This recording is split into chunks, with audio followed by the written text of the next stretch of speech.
ਤੁਹਾਨੂੰ बहुत बहुत ਵਧਾਈਆਂ, बहुत बहुत मुबारक इस पंजाबी ਜਿਹੜਾ है वा वरेवार पंजाबी ਕੱਠ ਦੇ ਵਿੱਚ। आतिफ साहब मौजूद ने सर, ਤੁਹਾਡੀ नज़र एक गज़ल कि शादी भी हुन कर कुर लांगे, तुसीं मेरा नाल देना, साथ देना है। पंजाबी लोग ने वो तो साथ देंदे ने कि शादी भी हुन कर कुर लांगे, जी लांगे कुछ मार मुर लांगे, और जे वो थोड़ा औखी होई पैर ओदे फे फड़ फुड़ लांगे। एवें नहीं औखे होंदे ना, जे वो थोड़ा औखी होई पैर ओदे फे फड़ फुड़ लांगे, और ओदे ते जे गुस्सा आया अपने ही मुंह ते धर तुर लांगे।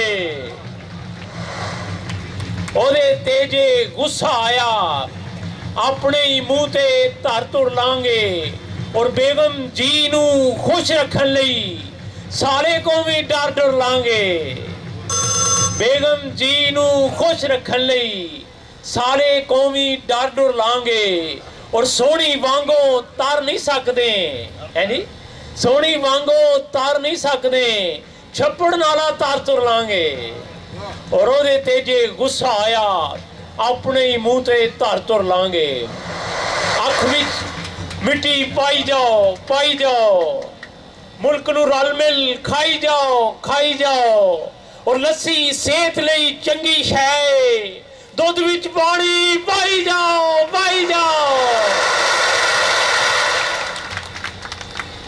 लस्सी सेहत लई चंगी शै, दुध विच पानी पाई जाओ, और यूनिवर्सिटी पढ़ने जाना 2-2 घंटे नहाई जाओ। बहुत सारे स्टूडेंट बैठे ने कि यूनिवर्सिटी पढ़ने जाना 2-2 घंटे नहाई जाओ, और 2-3 बाल ते सिर ते रह गए। अब मेरे जिन्ने बाल है ने कई देने ने 2-3 बाल ते सिर ते रह गए, फिर भी कंगी वाई जाओ।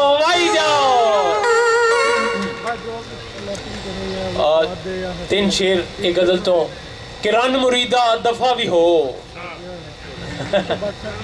रन मुरीदा दफा भी हो, जा बेगम दे कपड़े तो, रन मुरीदा दफा भी हो, जा बेगम दे कपड़े तो, और इश्क ता मंगे फुल स्पीडा, तू हैगा वहां बहुत स्लो, और रोज ही कपड़े धो पाइए, रोज ही कपड़े धो पाइए, कदे